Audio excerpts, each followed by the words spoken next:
Hi everyone! I'm finally here and look, showing you my first snow experience. Actually, matapos na yung snow dito pero meron pang mga natira. Okay, so experience pa rin natin. Ayan na guys, andito na! Charot. Hi everyone, this is your girl Sweet. So, it's my first day here in Toronto. So, naninigas ang labi ko. So, samahan niyo akong maglakad-lakad. Siyempre, gagala na tayo. Ano pang hinihintay natin? Tara na! So, pakarating ko lang kanina, mga 7 a.m. 6 a.m. ako nag-landing. Tapos, dumating ako sa aking apartment, mga 7 a.m. And now, it's currently 11 a.m. And yeah, let's discover the place and look. Guys, horror oh. Scary. Walang katao-tao. Nasa bus na tayo guys. And look. Yan. Naninibago ako sa lugar. Pero parang Australia lang din. Kaso winter kasi. Kaya ganyan yung mga puno. Yan yung pinagkaibahan. Pero yung mga design, almost same lang sa Australia. Cute! Parang palasyo na payat.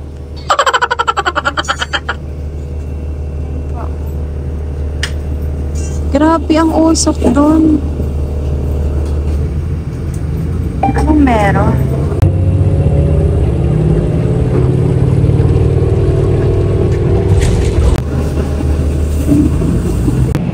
Guys, nandito tayo sa train station dito sa Toronto, or tinatawag nila na subway. Shock ako kasi sobrang bilis, as in. Sobrang bilis mag-close. Nagsirado agad. Hi, I'm the video guy. Have a good day. It's too kind. Nice to meet you. Nice to meet you too. Welcome. Thank you. So it's my first time na sumakay sa subway nila dito. Naninibago ako, lalo na yung train sa Sydney parang pangalawang bahay ko. So, that's the view guys.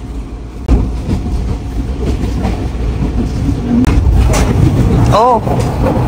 Hi everyone! Update! So, nandito na ako ngayon sa downtown. And by the way, I got my Presto card.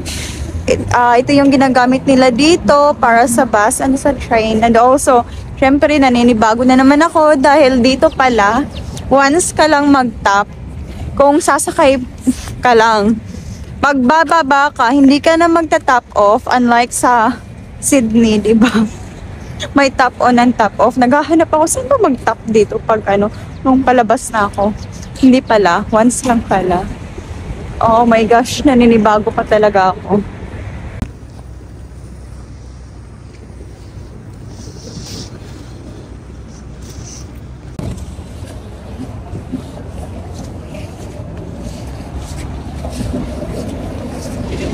Grabe, ganito pala pag winter talaga, no? Patay lahat ng mga dahon. Para siyang horror, nasa horror movie. Ganito ang sa horror movie, diba? Mostly is winter. Kaya parang nakakatakot talaga tingnan. Tulad dito. Uy, cutie!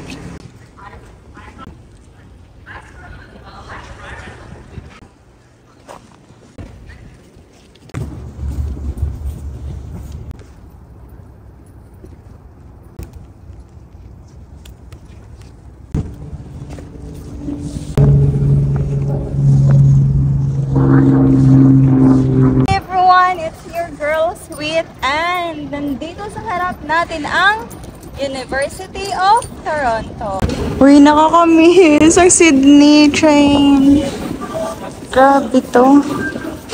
So we're now here in Dollarama and sabi nila ito daw yung parang Kmart sa Australia, mga affordable things.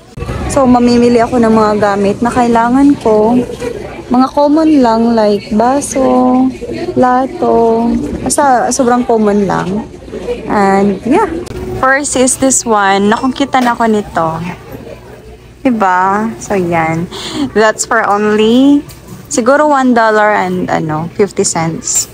And also this one. Gusto ko nito. Para pag pag feel kong mag coffee or something. So, next is this one. Cute, no? Pang sausawan. Mahilig ako sa sawan, guys, eh. So, yeah. Kunin natin to. Mura lang dito, guys, no? Oh, I wanna have this one. Wafer. Hazelnut. Parang masarap din to. Pero ito na lang muna i-try ko.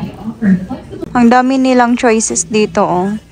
Perfect to pang pasalubong sa Pilipinas. Nag-ketchup. Uy, ang sarap nitong Red Hot. Guys, sobrang nag-enjoy ako dito. Tingnan niyo, oh. Perfect to pang balikbayan box for only $2.25. Diba? Sa isang ganito, oh. Pwede na to sa isang family. Tapos, dagdagan mo ng other. Oh my gosh! Oh, may Hershey's pa. Mahahappy na sila niyan. So guys, punta na tayo sa Jollibee dahil wala na akong lakas. Nanghihina ng atin yun. So, tapos nang bumili doon sa Dollarama. So, kain na tayo. Nag-adjust ako. Sobrang lamig. Ang cute ng building na yan, oh. Tapos may food dyan sa gilid. Cute. Oh my gosh, ayan na. Nakita ko ng Jollibee. Ilang taon na din ako hindi nakakain ito. Kasi walang Jollibee sa Australia. So, magmumukbang tayo ng Jollibee ngayon. Oh. Uy, makakamiss. Nandito na tayo sa Jollibee. So guys, my order is here. Hi everyone, finally my order is here. So ito yung in-order ko. Yeah. Hindi ko na inalanganin. Dinalawa ko na talaga. And also spag. And the drinks. That's it. Grabe. Sobrang na-miss ko talaga to. Uulit-ulitin ko talaga to. Guys, alam niyo ba, sobrang favorite ko talaga tong spaghetti sa Jollibee. Sobra, as in. Wala nang iba, kundi. Sobrang favorite ko talaga to. Guys, grabe ang sarap. Pasensyahan niyo na mukha ko. Sobrang nag-dry. Sobrang lamig sa labas. Nag-dry talaga yung skin.